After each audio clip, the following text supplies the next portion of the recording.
Welcome back to Another Cup of Joe. I'm your host, Joe Tumalo, CEO of Plan Giving Partner, with my smart, what else are you? Nice, kind, experienced.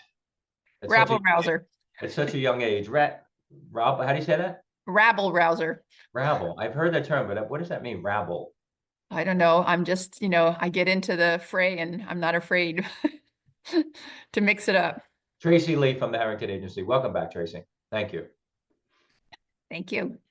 So donor advised funds, I write a lot of this. I always tell clients ask me something that's kind of, if a client asks me something that's more of an opinion, I always say, look, you can talk to 5 other fundraising consultants and they'll all tell you something different. This is my opinion. I just see so much content on donor advised funds. I mean, it's just like, I just feel like people are complicating it. And I educate some of my donors because most of my work now is contract work where I'm on the phone talking to donors all day long.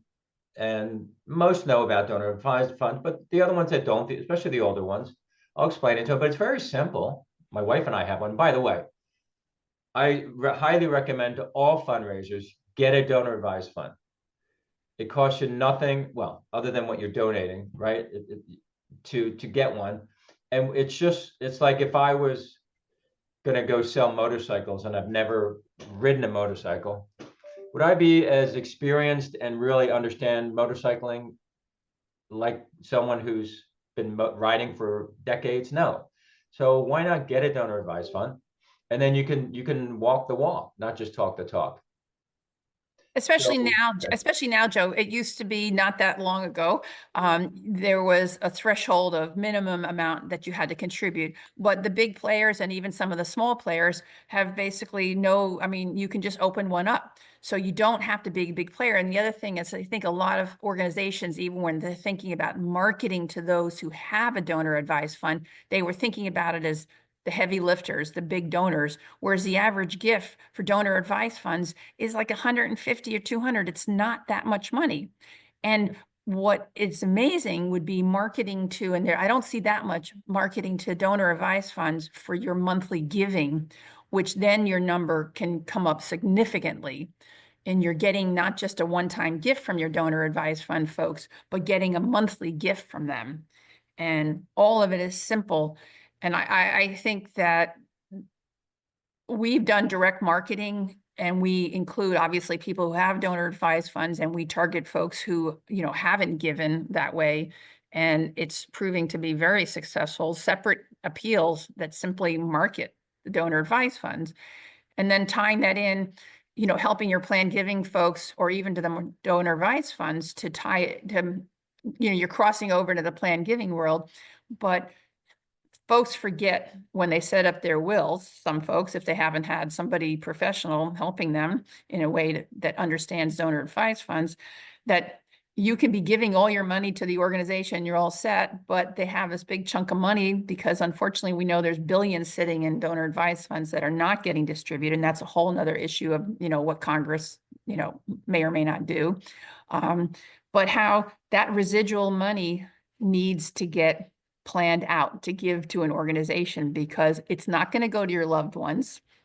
It's going to go to the donor advised fund is where it's going to go. So yeah. You've already given your money away. So it's a perfect segue to connect with people to say, hey, you love us, even if there's no money left at the time, give it to us. And and I think adding that, and not very many organizations do separate, or they hide it. The other piece is, I think AARP did this a number of years ago before the big push of some folks are now adding it to the donation page online. You have your normal donation page where it says, what credit card, and maybe now they've got PayPal or maybe even Apple Pay. Is there needs to be a donor advised fund option on your donation page, and also not limiting it to one page. You've got that ubiquitous other ways to give, and it should be at the top. I mean, you go to other ways to give, it's very complicated. So be upfront and maybe think about your reply form that when you're doing the mailing is how to have it more upfront and not having your form so complicated. Excellent. And to my earlier point, I just see a lot of data around it. Is it real?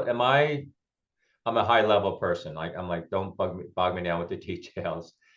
Let me get out there and talk to donors. But uh, it just seems like this. Some of the just go on and on and on about it. Is it that it's not complicated, right? It's Yeah. easy. It's easy. You set up a Yeah. donor advised fund and then you decide you make, and the language, obviously you have to have, when you, as an organization, you all know your acknowledgement for donor advised funds should be different because it's not their money. So there's no tax deductibility. And some organizations sort of forget that when they set up their acknowledgements, that you have to have a different acknowledgement for someone who's given because it's not their gift. They actually have they've pledged it. They've told the donor advised fund to make, as you know, to make that gift. And if your website is cooked up with, and there's a couple of, platforms that you just click it, go in it, and you're right into that donor advised fund, and you can make your gift directly from that organization's web page, essentially, because it's logging in. So organizations can make it. Right now, there's barriers. You talk about digital fundraising and, what's the jargon? Friction free, make it easy. And right now, organizations many of them do not make it easy for someone to say, oh yeah, I'll use my DAF. I'll use my DAF. Or they spend, even on the other ways to give, they'll spend, paragraphs on explaining a DAF. And if someone's going to give with a DAF, they already know what a DAF is. Right. And so I didn't know, I'm embarrassed to say, I didn't know that there are plugins for Oh, donors absolutely. Yes. on website. Two I or did three. not The know. one is more comprehensive. One is one is the Fidelity Schwab, and I apologize, I forget the name of their, widget, which costs nothing. It's a widget. And the Fidelity Schwab one then limits someone to if they just have Fidelity Schwab, they can go in. And the interesting thing, when that widget is on that organization's webpage, they can't go and give to another organization.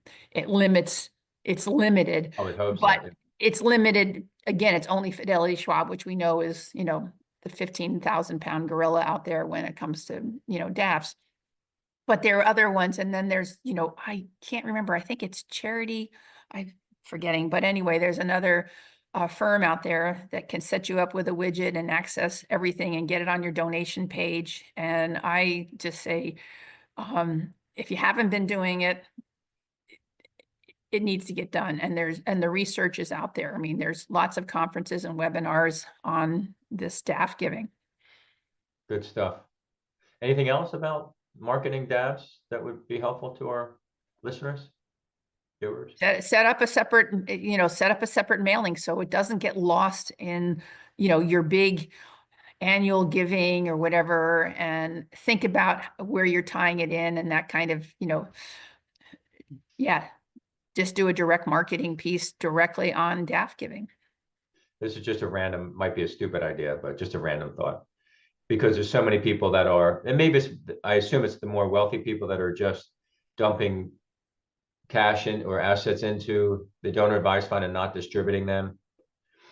Would there be a clever little headline or tagline like, like the old, aging myself here, the old song from Cabaret, what good is sitting alone in your room? Come join the cabaret, right? What good is, you're the creative person. What good is your money just sitting there? Distribute it, grant it. I don't know. Yeah, I mean, that's the thing is that would be the organization to say, why not play around with something direct? And I don't want to say hard hitting, but direct.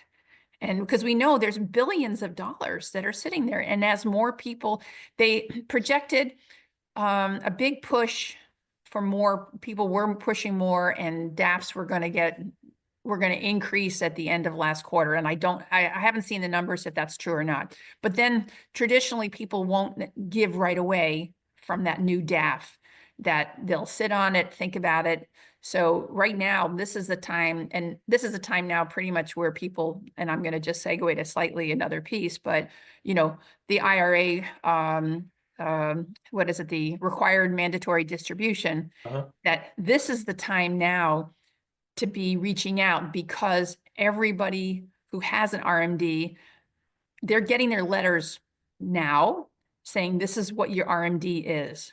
So think about it. Whereas a lot of times that push to say, oh, give to your IRA happens at the last quarter, maybe it's October or November. Well, guess what? Many of those people have already gotten their check. Great. Tracy, as always, really helpful. You're an awesome guest. Thank you. Thank you. And how can people get in touch with you? Simple TLEA at theharringtonagency.com. Wonderful. Thank you, Tracy. All the best. Great. Thank you. Thanks. Take care.